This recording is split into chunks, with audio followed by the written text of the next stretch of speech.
Balak was the king of Moab, and he quickly recognized what was happening. The Jewish nation had destroyed various powerful kingdoms, and he understood that he was next. He hires Bilam for the job of cursing the Jews. Bilam fails. Not only does he fail, quite the opposite. Instead of cursing the Jews, and Bilam gives a bracha, and then Balak says, "What have you done? I paid you to curse my enemies, and you've given them blessings." So Bilam says, "Listen, there's nothing I could do that Hashem doesn't want me to do. If you'd like my advice, what I advise you to do is have the Benos Moab, have the daughters of Moab, attempt to seduce the Jewish men. Their God hates iniquity, God hates immoral relations, and in fact, Moab conferred with the heads of these tribes, of the various people, and the Benos Moab did what they could to seduce the Jewish men. And from that debacle came a tremendous black spot in the Jewish nation's history. 24,000 men died in that Magefa, but it was at the point of the crisis that Zimri ben Salu, who was one of the heads of Shevet Shimon, takes Kazi sword, takes a princess, and in front of everyone lives with this Moabite princess, and it was clear that this was a tremendous Chil Hashem, a tremendous disruption of everything that we had been doing for the past 39 years in the Midbar.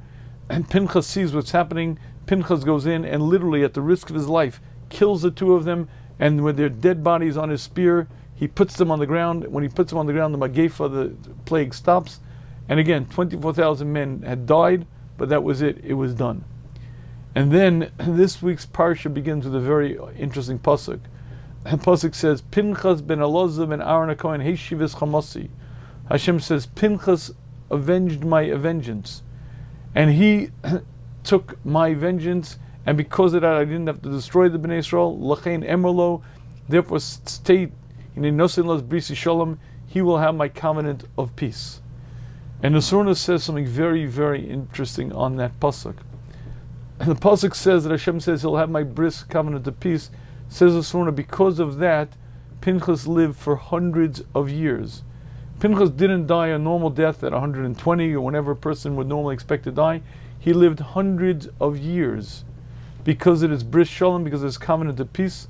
And then the Surah explains, Kehefsed lo yikra, the destruction of the body only comes about besibas hisnagdus hahapchim, because of the competition between the conflicts of different parts.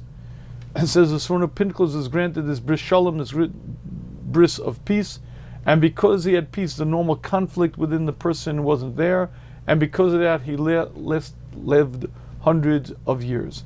And that's how the Surah explains this bris shalom that Hashem gives to Pinchas.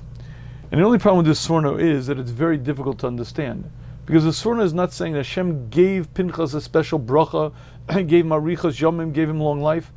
The Surah is saying because Hashem gave him peace, gave him tranquility, because of that, automatically he lived for hundreds of years. And again, as the Surah explained, because normally the hefsid, the destruction, the damage to the body only comes about because of conflicts within the person. Since he was granted peace, since he was granted utter shalom, there was no conflict, and therefore he lived an extraordinarily long life.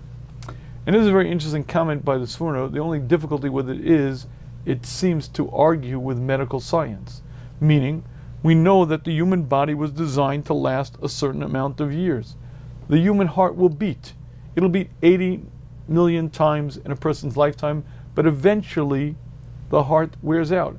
Eventually the valves start leaking. Eventually the organs start to degenerate. The pancreas, the liver, they were only created to last a certain amount of years, 80 years, 90 years, but after that the body breaks down. And the Surah is saying the only reason that happens is because of conflict, because of inner tension, but it's not true. The human body just does not have the capacity to live for hundreds of years. It wasn't designed that way. It's very difficult to understand this Surah. And to better understand the Surah, I'd like to share with you an interesting perspective on this very question. Heart attack and stroke are the two leading causes of death in the United States of America. Almost 50% of deaths per year are caused by heart attack and stroke. Now, heart attack and stroke, obviously as the leading killers, have precursors and things that cause them. And a very interesting relationship exists between what we call hypertension and high blood pressure and heart attacks. But that's something that you and I are aware of, but that's something that science wasn't aware of. In the mid-1960s, a young cardiologist by the name of Herbert Benson noticed something very, very interesting. When his patients would take their blood pressure at home, it was invariably lower than when he would take their blood pressure in the office. And he found this with patient after patient. When he would take their blood pressure in his office, it was higher than when they had taken their own blood pressure at home. And he began thinking about it, and he came up with a theory. He called it the white coat theory. In those days, doctors wore white coats. When you go to the doctor, there's a certain tension, a certain nervousness, and because of that tension, that caused their blood pressure to rise.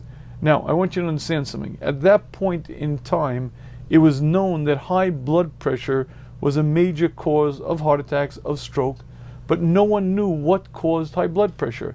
There were theories: poor diet, lack of exercise, family disposition, but no one put the pieces together.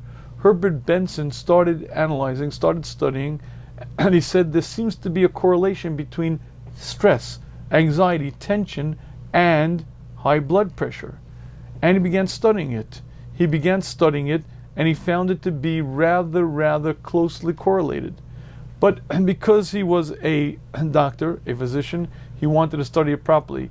He stopped his practice and went back to his alma mater. He had been a Harvard Medical School graduate, and he went back to Harvard, and he began studying the relationship between anxiety, stress, and high blood pressure. But he needed a criteria to measure. How do you determine if there is a measurable and predictable correlation between stress and heart attack, between stress and strokes? Here's what he did. At the time, there were two psychiatrists, Dr. Holmes and Dr. Richard Ray. They were psychiatrists at the University of Washington Medical School, and they had devised what they call a rating systems for stress in life. They interviewed hundreds of people, and they asked them to number 1 to 10 what events they found to be the most stressful. And they went through all the events of life: divorce, being fired from a job, the death of a spouse, moving, going to jail, personal injury. And this is what they found after interviewing hundreds and hundreds of people. By far the most stressful event that a person would go through is the death of a spouse. That they rated 100 on their scale. And next down was divorce. Divorce was definitely a significant cause of tension, of stress, but far less than the death of a spouse, and it rated at 73. And Herbert Benson then began studying the health effects in the year after a person either lost a spouse or was divorced. And this is what he found. The year after a person lost a spouse, the widow or widower were 10 times more likely to die than anyone else in their age group. Meaning within a year of losing their spouse, the remaining spouse was 10 times more likely to die than other people in their age group. Amongst divorced people, within 1 year of divorce, the illness rate of a person who was divorced was 12 times higher than married people of the same age. And what Herbert Benson discovered was that there was a measurable and predictable correlation between stress and death and disease. And really his conclusion was that high blood pressure, which is now known as hypertension, was caused by exactly this: stress, anxiety, tension. And a person is under stress, there's an inner conflict, and there's that tension, and that causes high blood pressure, and this is the major cause of high blood pressure, the major cause of strokes and heart attack. But I want you to understand, it's not just heart attacks.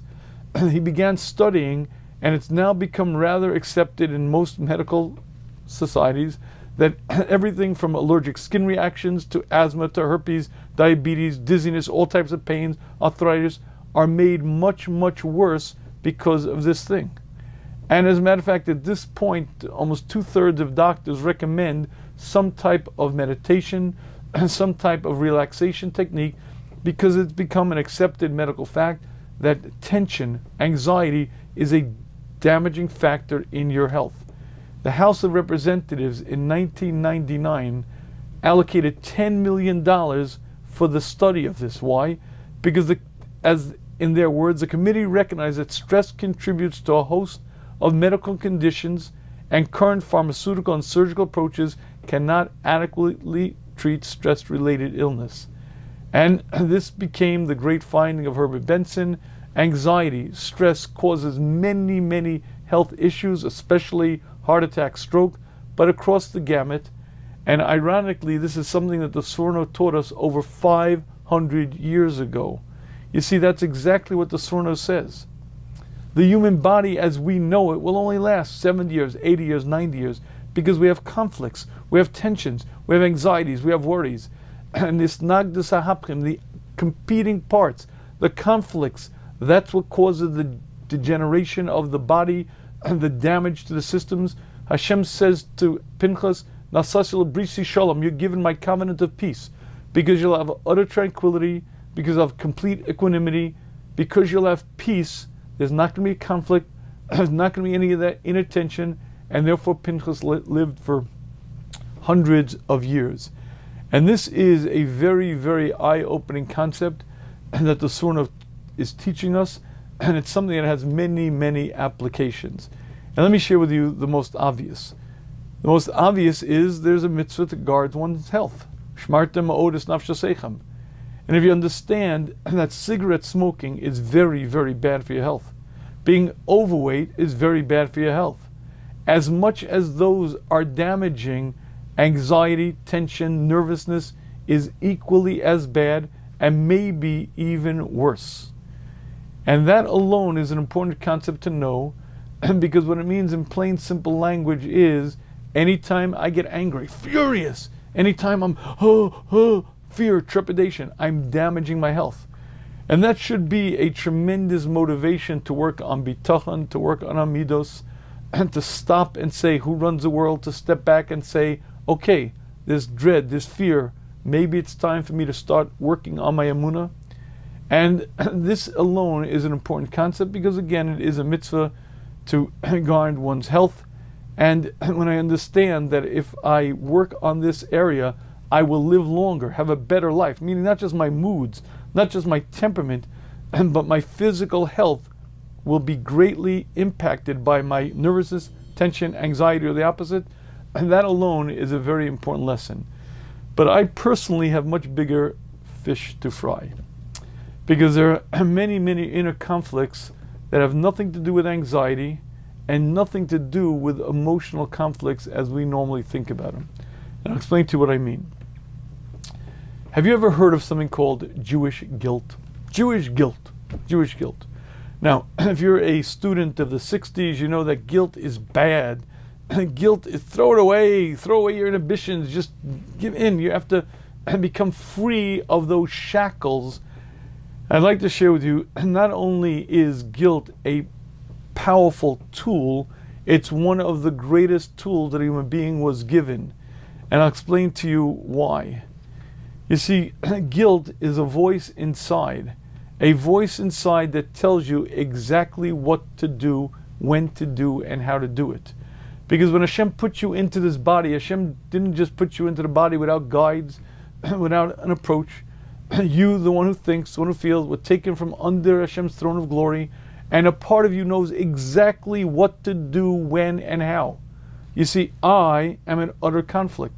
There's a part of me that's pure neshama, a part of me that's nefesh bahami, animal soul, and the I that thinks, and made up of both, and each one pulls. But there is a voice within me that knows exactly what to do, and that voice inside me only wants to do what's good, what's right, what's proper. The problem is, I don't always listen to that voice. But I'd like to show you a few illustrations of that voice, because it's far more common than we really think about. Let me share with you an interesting one. When my oldest daughter was about 6 years old, it was very easy to flush her out. She was a good kid, but every once in a while, as kids do, she would do something mischievous, something she shouldn't have done, but it was easy as pie to know. All my wife had to do was look her in the eye and say, "Sir Leah, did you take a cookie from the cookie jar?" Invariably, she would look down, get this kind of shy look on her, kind of blush, and she would say, "Yes, Mommy, I did." At that age, she could not lie, Now I want you to understand something.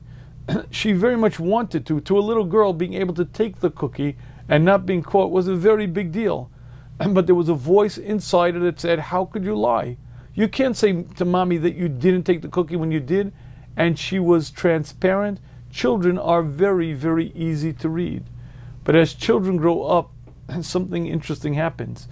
You see, it's not that the voice is no longer there, but that there's another voice. When a child's about 9 or 10 years old, that voice inside says, you can't lie to mommy. But then there's another voice that says, yes, I can. And as the child matures, there are two voices, each becoming stronger, each becoming more prominent. And Baruch Hashem, my kids are honest, straight kids. But when she was 10, when the kids turn that age, all of a sudden it's no longer so easy to see through them. Because again, at that age, they change, because then that voice becomes muted. Not that it's muted, but the other voice is stronger. But I'd like to share with you that the voice inside remains with you throughout your life. I'll share with you a good example. They're no longer as popular as they used to be, but polygraph tests, lie detector tests, were considered a state of the art. They were used in courts, they were used throughout industry. In any case, many years ago, I was a Rebbe in yeshiva in Rochester, and there was some genevas, there was apparently some fellows somebody was stealing something, and they couldn't find who it was. They suspected somebody, they couldn't prove it. They asked this fellow to take a lie detector test. So he went down to a private eye, one of the yeshivas went with him, and they hook him up to the monitors, and they ask some baseline questions. Baseline questions are just to determine what his baseline level of inner conflict is. At that point, they would ask some basic questions. Where do you live? How old are you? And because this was a private eye, wasn't Jewish, he asked an innocent enough question. He asked, do you have a girlfriend? The needle shot up, and the detective looked at the rabbi and said, I don't know about the stealing, but I think we got an issue over here. I'd like to explain to you what was happening. A polygraph is a lie detector test that measures the pressure within your veins, within your arteries. Because you see, when you want to say no, but you know yes, there's an inner conflict. And that conflict is measurable. And you can determine it, and you could see the needle going up and down based on it. And that's a very, very interesting fact. Because if you take a criminal, a man who spent decades doing nothing but lying, stealing, and cheating, and he's tied to a lie detector test, most of the time it's going to flush him out.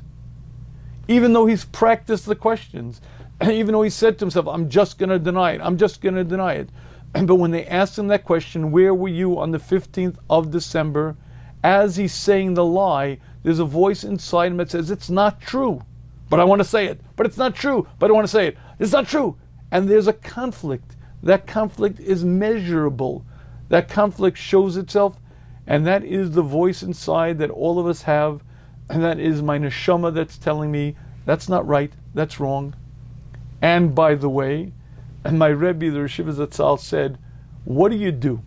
What do you do when you get to that moral dilemma? And you don't know what to do. You have a question. Now, obviously, if you could ask people, you ask a Rav, but sometimes you can't.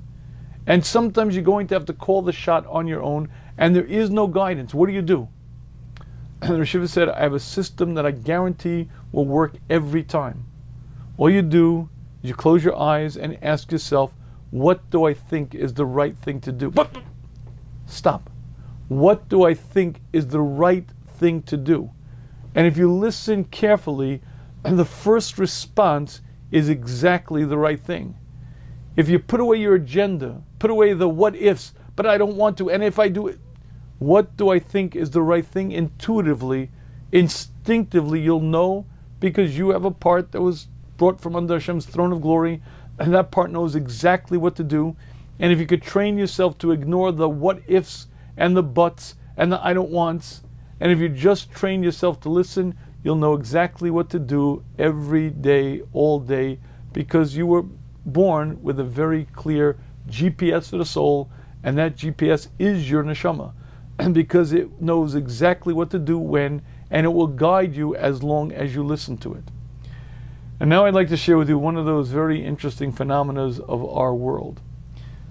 A number of years ago, I was reading a novel. It was not a Jewish novel, and it was about a black fellow growing up in the South in the 1920s. And he describes poverty.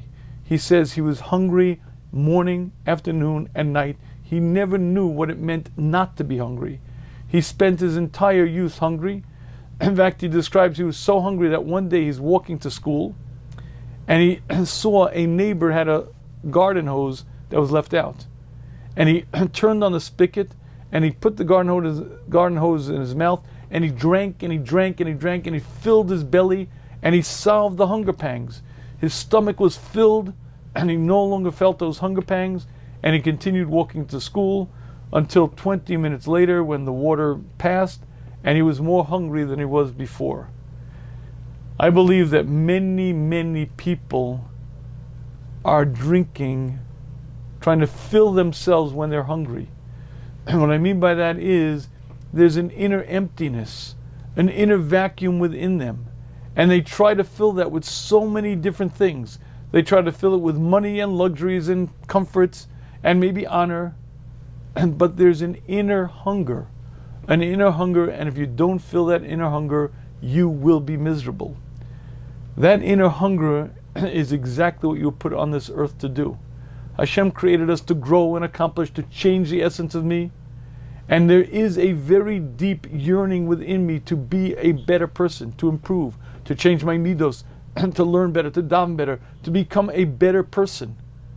And if you meet those needs, then there's an inner joy, there's a peace. But if you don't, there's a hunger. And you could try to fill it with so many things. You could try to fill it with everything imaginable, but you're never satisfied. And the odd part about being a human being is that voice inside will haunt you for your entire existence. Because it says to you these words, what are you doing? What are you wasting your time with? What do you mean wasting time? I'm making money and I'm famous and I'm known. What are you wasting your time with trinkets and what do you mean wasting time? That voice will haunt you throughout your life. And here's the problem. You can hide from the voice, you can run from the voice, but you can't escape it because the voice is you. And when you put your head down on a pillow at night, and that emptiness remains and is as it always was. Now, if you're not sure that I'm right, try my little social experiment. I did it just tonight to make sure that it's still relevant, and lo and behold, it was. What's my social experiment? Google the word happiness. Just type in happiness into your search bar and see what comes up. So I just did this tonight, and here's what I found. 804 million results in 0.88 seconds, meaning in less than a second, Google delivered to me 800 million websites selling happiness. Try our system, try our technique, try our approach. Why are there 800 million entries for the word happiness? The reason is because modern man is mighty unhappy. And this elusive thing called happiness and the pursuit of it is something that seems to be unmet. And that's rather odd, because in the United States of America and in most of Western civilization, we have arrived. We have freedom, opportunity, wealth. We have every liberty imaginable. All that mankind yearned for centuries, for millennia. All that man dreamt of was having a home that he could feel secure in, and being able to put bread on the table, and being able to live his life as he wants. We have arrived by every index. Never in the course of history has there been this much wealth, opulence, abundance, and liberty available to all. And yet it seems the one commodity that's missing is happiness. And it doesn't take a rocket scientist to realize why. Because when you're distracted and running and doing, you'll be very busy. And you'll have your eyes glued to that palm of your hand all day long as you scroll through Facebook and Instagram and you spend your life distracted. But guess what? When the day is over and you put your head on that pillow at night, there's an emptiness inside. There's a sense of, what am I doing? What am I accomplishing? What am I accomplishing? I'm busy. I'm very busy. I got this and this. You're doing nothing. Are you changing? Are you growing? What are you doing for others? What are you doing for your people? What are you doing to change? And unless you meet that voice, is going to be an inner unhappiness. There's going to be a hunger, and you could try to fill it with every imaginable toy, every imaginable distraction, every imaginable form of entertainment, but you will be empty inside.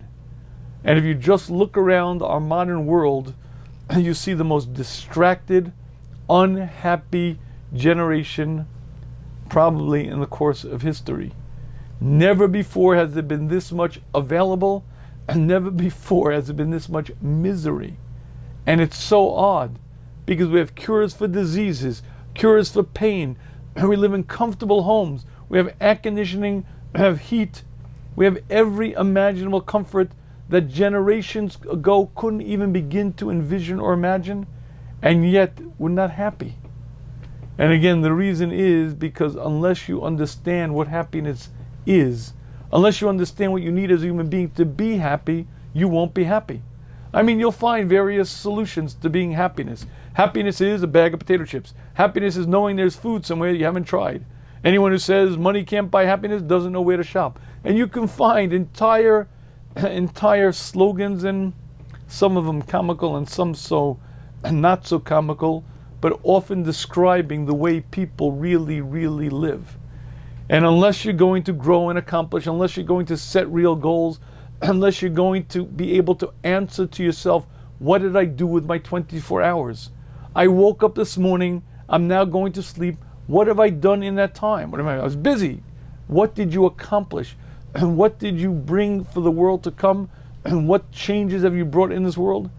And if you're not able to answer that question, there's an inner unhappiness. And again, you look around today, and I believe that's exactly what you see all over everywhere. I think the Surah shares with us a tremendous insight.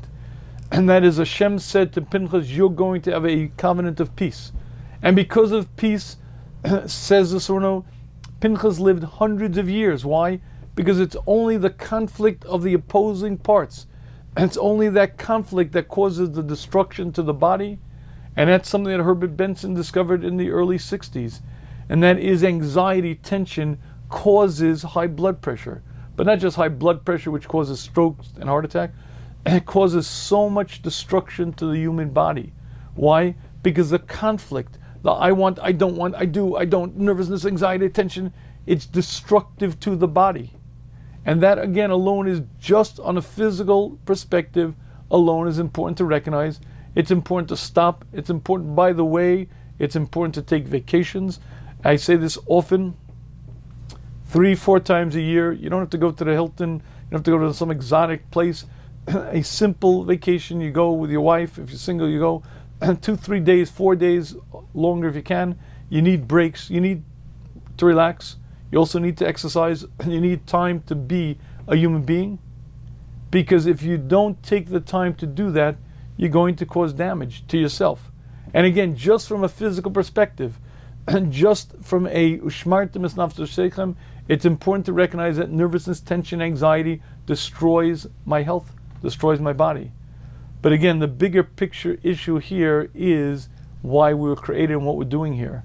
Because there's going to be an inner conflict.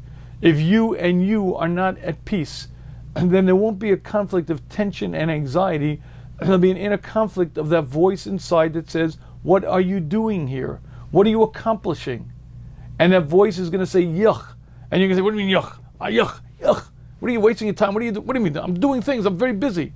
And that tension is going to be there. Much like my daughter when she was 6 years old and took the cookie. She didn't want to say, yes, mommy, I did. But she couldn't help it because that voice inside said, you can't lie to mommy. And that inner tension exists. It can be measured by a polygraph. It can be measured by a lie detector, and it's something that exists in the human being throughout his life.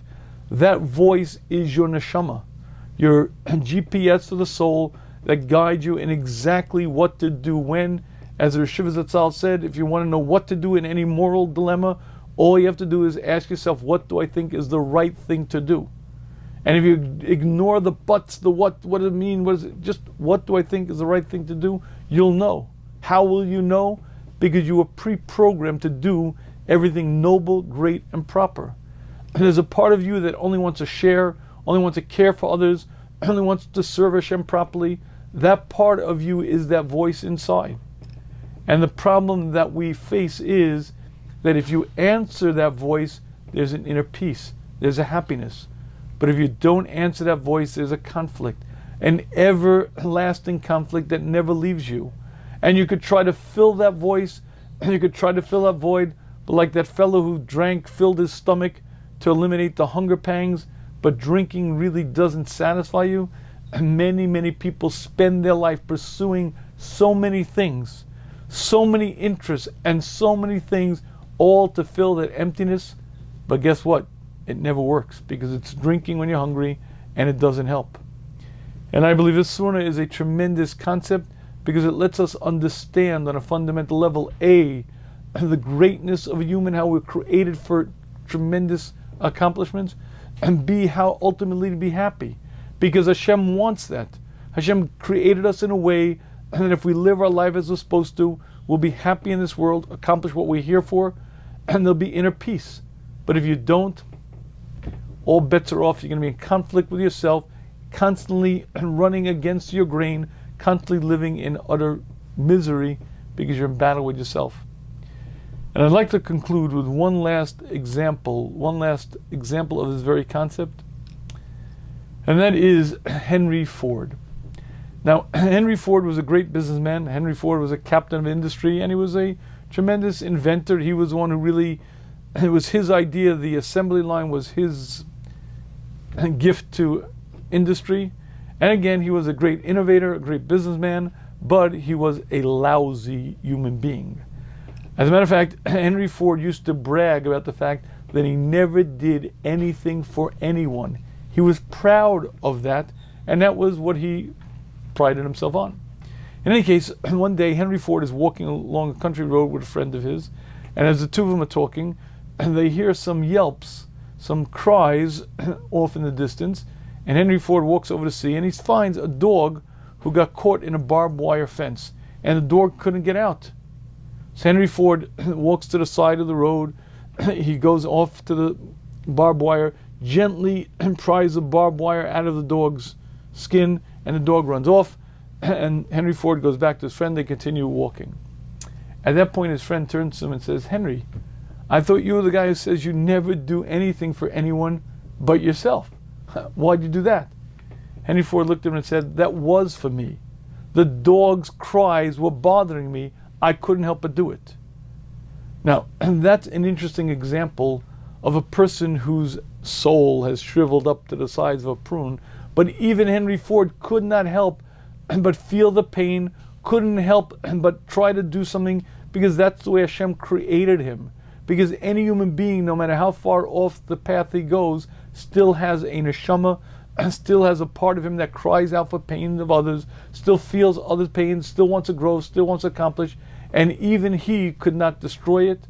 And that is a tremendous lesson, A, for our physical health, but in a much bigger picture for our emotional health, our well-being, for the reason we're created. We're given this GPS. If we listen to it, we grow and accomplish, happy in this world, and accomplish what we put on the planet for. And now, I'd like to open the floor for questions. I didn't speak too long this time. I'm happy, because other times I've didn't leave enough time for questions, so I'm glad I have enough time. So I'm going to open the floor for questions. If you'd like, please feel free to raise your hand. If you're a little shy, you could type the question into the Q&A, and I try to take it. Also, at any time, please feel free to email questions into Rebbe, REBBE at theshmuz.com. You can email questions in there. Just put questions on the Shmuz, on the subject line, so I know to look for that. But at any time, you can send questions. Okay, let's open the floor. Avram, you have the floor. I think you do. Good evening, Rebbe. Good evening. Hi. Gotcha. It's an interesting question. Is that the one thing I have a conflict with is, on the one hand, we know when it comes to big messages Hashem sends us, so we say, oh, we're not Nevi'im, we can't know exactly what Hashem's sending to us. At the same time, we're being told that we have our internal GPS, so we can figure out what Hashem's, what path Hashem wants us to take. If we can't figure out if a big tragedy happens, exactly what Hashem's trying to tell us, then how can we figure out the small paths that we're supposed to be taking? And if we can figure out the small paths, then maybe why can't we figure out, at least on some level, right, what kind of message on the big things, what the at least for each individual, what they're. Okay, good question, Avram. Good question. Okay, so let's focus on that for a minute. A building collapses in Surfside, Florida. Do I know why Hashem did it? I don't know. It's a tragedy. I have to feel the pain. I have to be with him. Do I know why? I don't know why. On that level, if I were a prophet, if I were a Navi, I could know, but I certainly am not, and I can't know. And what we're talking about over here is on a much more personal level, me in my life. Should I do this or should I not do this? Is this the path I should take or is that the path? For that, I have an internal GPS. I know exactly what I should do because my neshama has been pre-programmed with everything I need to know to do exactly what I should be doing. So it's true in the global sense. When it comes to the world events and understanding history, it's true, I'm not a Novi and I can't know. But when it comes to my own life, to choices that I'm supposed to make, I know exactly what I'm supposed to do. The difficulty we get into is I don't want to. I know I should do this, but if I do this, it means, oh. And if I do that, it means, oh. And it's the consequences that I don't want and the price I have to pay. And that's the problem because we create a lot of confusion because since I know if I do this, I'm not going to be able to do what I want. So I try to push the voice down. I try to ignore it. And I try to say, I don't know what to do. I don't know. I'm not sure. I do know. The problem is I'm squashing that other voice. I'm ignoring it because I don't want to hear it. If I put away my agenda and put away the what ifs and just ask myself, what is the right thing to do? I know instinctively, intuitively, because again, that's the neshama that Hashem gave to every Jew. Again, you ask, it's always very important to ask Eitzah. My Rebbe Shiva Zatzal used to say, ask people younger than you, ask people older than you. Certainly you should have a Rav, and certainly have people you ask regular questions to. But there will be many, many questions that you will not be able to answer. You will not be able to ask people. You'll have to answer it yourself. And the answer is there if you just ask yourself, what do I think is the right thing? Okay, Avram, thank you. I hope that answered the question. Did it answer the question, actually? Mostly. Mostly. Mostly is pretty good, by the way. Yeah, well, let's say I was like impacted from the tragedy of some sort. So isn't there a certain amount of the voice telling me that I should take a lesson, at least change for myself from that big tragedy? Right. And therefore, exactly. So then how do I? So then, but if I'm not enough to figure out what's going on and why Hashem did this, how can I? No, again, I'm not a Navi to know why Hashem brought this at this time to these people in this situation. But I am supposed to wake up. I am supposed to listen. We all got stuff to work on. If you don't have stuff to work on, I'll ask your wife. I'll ask anybody. No, I'm kidding. But you know what I'm saying? We all have stuff to work on. So when something like that happens, you're supposed to turn inside. You're supposed to work on yourself. You're supposed to take a lesson. Exactly the meaning of it in the global sense. Exactly why Hashem did it and what it means. I don't know. But that's not my job. If my name was Yeshaya Novi, my name was Eliyahu Novi, that would be my job, but that's not, I work for a not-for-profit institution, so, it's not my job. My job is to just deal with the issues of my life, and in that, I have a GPS, I know exactly what to do. All right, Ram, thank you. Okay, good. Thank you. Okay, if you have questions, please feel free to raise your hand. Edward, 1 second. Edward, we haven't heard from you in a long time. Shalom Aleichem. How are you? Yeah, hi Rabbi. Yes, I missed a few schmoozes because you moved to Wednesday. I know, big move. We'll move back, Mitzvah Hashem. We'll move back. I hope Thursday after. That's why I'm here. As a matter of fact, I'm in the shul coaching one of my rabbi in table tennis. Because Wednesday we're supposed to take a lesson, so I'm combining, not wasting time, coaching a rabbi and talking to you. So my question, some observation, and the question about. You got my envelope and you asked me, where is the opera tickets? If you remember, the envelope was for Metropolitan Opera, right? You asked if tickets fell off. So here's my observation. So once a couple kosher guys inside the shul asking me tickets for some Bible story, Samson and Delilah, Moses or Salome, I don't remember. So I got them 2 tickets. They've never been in opera, so I went with my wife, he went with his wife. And I know the kosher guy not supposed to be in the opera because the voice is very seductive, right? Okay. Yeah, but the opera singers, women, they're not very attractive, by the way. There's some overweight, some are chubby, some of them just not my taste. But okay, in this case, it was very beautiful woman from Ukraine, Oksana Dika. So you know what happened? The kosher guy, in the middle of the performance, jump on the stage and start fornicate with her. Okay, so here is my question. When our sages said that woman's voice is so seductive, are they a bunch of horny teenagers, or it just... Okay, let me put your question into terms that I could understand. Okay, so your question is, it doesn't seem to be very... The Gemara says, Kol be'isha erva.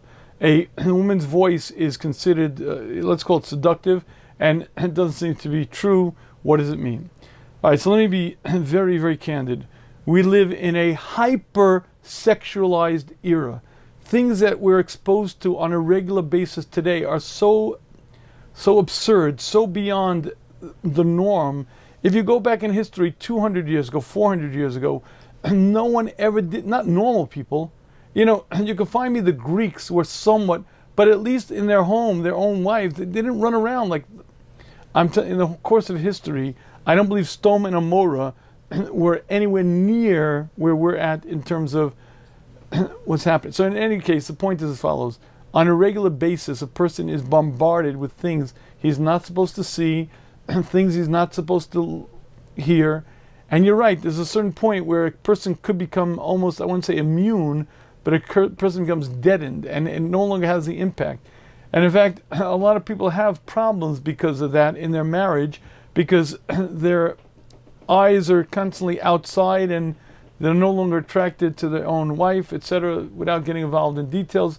But the point being, you're right, it's a major problem. And it could be now that we don't even understand it because we're so hypersexualized, so bombarded by things on a regular basis that we become deadened. But Chazal understood the human being far better than we did. They were masters of human nature. And when Chazal say that, let's understand they were right. It's not that we're smarter than them, not that we're more sophisticated, quite the opposite. We're so depraved, so involved in this unfortunate debacle of what the world has become that we no longer even can recognize their words. But again, we trust them and accept them.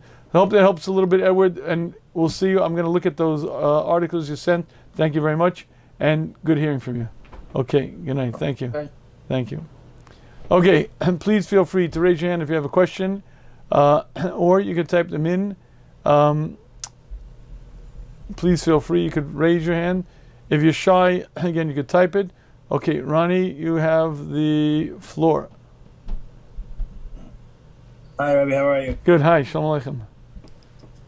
So I had a question. You said vacations are very good and very normal. No, I'm sorry to interrupt. No, they're vital. Vital means, you know what the word vital means? Life dependence. No, vital is an expression in medicine that means it's your life depends on it. Without meaning, they're really. I don't consider vacations a luxury. You see, the human being requires certain things. If you don't breathe, you're going to die. If you don't eat, you're going to die. So, but I could work without taking vacations. Yeah, but you know what happens? You start running on empty, and before you know it, you're just not the same human being. You're just an empty shell. I'm sorry, but without my getting too worked up about this. Yeah, go ahead, please. Yeah, so let's say your in-laws, they invite you on to vacation with them, and they're taking their kids, and they say, come along, we're renting a villa. And my wife, let's say she really wants to go, and I feel like it may not be so much of a vacation.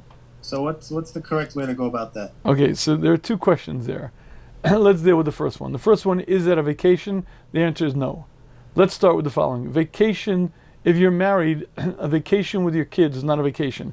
It's very important to do family trips. I'm a big advocate for taking your kids into places. It's a great idea. That's not called a vacation. A vacation is you and your wife alone. That's called a vacation. With the kids, again, a very important, very good idea, but not a vacation. Now, with your in-laws, that's already...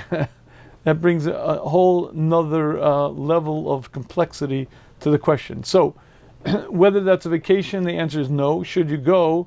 I assume yes, and do the best you can, and you should enjoy it and try to bond. It's a great time to bond as a family. It's a great time to spend time together. again, it doesn't replace a vacation. It's not in place of, but it's also something very important. But again, you see, the key to vacations are, they don't have to be to Hawaii for 2 weeks.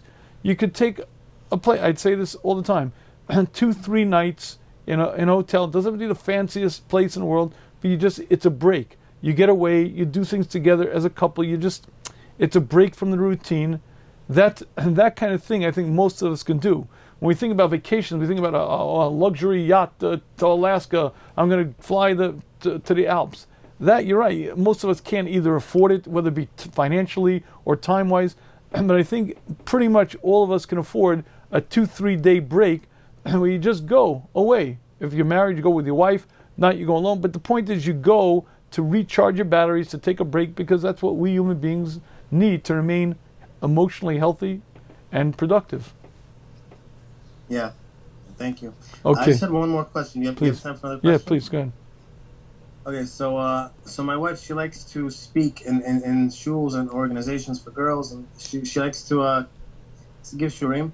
And sometimes I feel that may take away from the time that she can invest into the family, whether it be at home or maybe get a part-time job somewhere.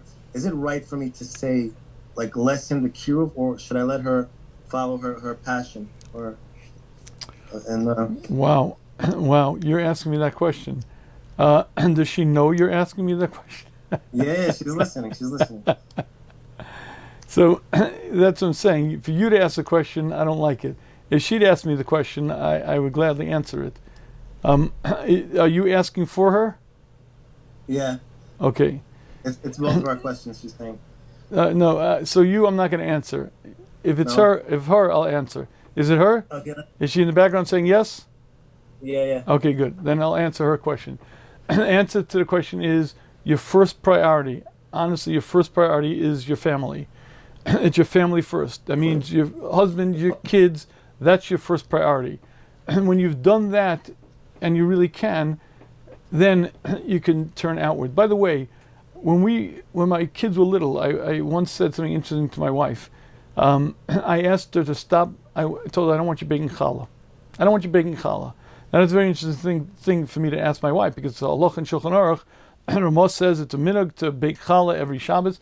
And I asked my wife not to bake challah. I said, why? Our kids are little. What they need is for you to be on the floor with them, playing with them, being with them. That's what they need. They need a nurturer. They need a caregiver. They need their mother. If we bake challah, don't bake challah, you buy from the bakery, it doesn't really matter. But what your kids need is attention. They need that devotion. So what I say is your first obligation is to your family. And that means to say your kids, your husband. Now, if there's time afterwards, or if you have, people need outlets and they feel fulfilled, that's a fine thing to do. But again, it shouldn't take away from your first priority. Now, let's not make any mistake. Many people are more effective if they have things they do outside the house as well. Some women can stay home all day, some can't, so you really have to know your nature. And if you feel you need to be out of the house, and assuming that your kids are at the age where they don't need you all the time, or you have some, there's some way for you to have them being taken care of, but I don't mean with nannies or babysitters or childcare, because that's certainly, well, a little bit, it's not horrible, but certainly if they're in school, then I think it's fine for you to have an outside interest and to do these things. And again, those kind of things might be very rewarding and very fulfilling. So did I answer the question? Is the question? You did answer the question, but should I feel wrong for stopping her from doing this great thing? Yes, you should feel wrong, but you're not asking the question. Of course you should feel wrong. But she's asking the question, so you don't have to feel wrong. Oh, right. So she's asking the question. So because she's asking the question, the answer is the right thing to do right now is for you to take care of your children. By the way, if you don't think I'm right, I want to share with you a very interesting little observation. Once upon a time, there was a woman named Sarah Imenu. Sarah Imenu was the ultimate kiruv professional of professionals. What Avram did for the men, Sarah did for the women. She was his equal. And thousands of thousands of Giorim, they both brought under the Kanfei Shechina, brought to Hashem. Okay, what was Sarah Imenu's mission in life? Her mission in life was not to be a kiruv professional. Her mission in life was to be the mother of one child, and the mother of Yitzchak. And if you look in the Rishonim, Vayi Chaye Sarah, what was the life of Sarah? And the Kingdom says Vayi is the gematria, and the gematria of 37. 37 were the years of Sarah's life. Why? Because it was only from 90 to 127 that she was accomplishing her mission in life. Her mission in life was to be the mother of Yitzchak, and those 37 years was the life of... So everything she did up to that was important, but it wasn't the essence of who she was. The essence of who she was to be the mother of the Jewish nation, but the mother of the Jewish nation began with being the mother of one child, and that was her ultimate mission in life. So, for all of those people who think that being a mother is not a very important job, it's not really like chashuv, not like kiruv, I'd like to share with you that's patently false, completely the opposite. Kiruv begins with your children, and you bring them up as wholesome, happy, ovdei Hashem, and you bring them up to serve Hashem with joy, you bring them up as emotionally competent people, you are doing the greatest kiruv, the greatest accomplishment in the world. Your first priority are your kids. So in terms of whether you could be doing bigger things, this is bigger than big. This is exactly where it's at. You bring your kids up, give them the emotional support they need, and give them the time that they need. That's the greatest accomplishment you could do. Thank you, Rebbe. Amazing answer. Okay, good. All right. Okay. Okay, if you have questions, please feel free to raise your hands. Just a observation, so we will be again on next week, Wednesday night at 8 p.m. There will be a 2-week break after that. And I'll announce next week why, but there will be a 2-week break after that, and we'll probably resume on Thursday. Please look for the emails. If you would like, there are many shurim on Tisha B'Av. If you go to the Shmuz.com or the Shmuz app, just type in Tisha B'Av and you'll see many shurim, many of the various classes. A few that come to mind: number 33, where was God during the Holocaust? And number 34, there was one right after that. There's also number 44, Bar Kamsa and Free Will. But again, if you just type in Tisha B'Av, you'll see many shmuzim. The Shmuz app also has the search bar. You could search. The podcast, I'm afraid to tell you, is much more difficult to use, but you should also be able to find stuff. And also, if you're not receiving the Shmuz, if you're not part of the Shmuz WhatsApp Chizuk group, 3-4 times a week we send out these short inspirational videos. If you'd like to get them to your phone, just send a please subscribe to 845-216-9330. Again, that's 845-216-9330. And we'll put you on the Shmuz WhatsApp Chizuk group. Again, you'll get 3-4 times a week, you'll get these short inspirational videos sent out.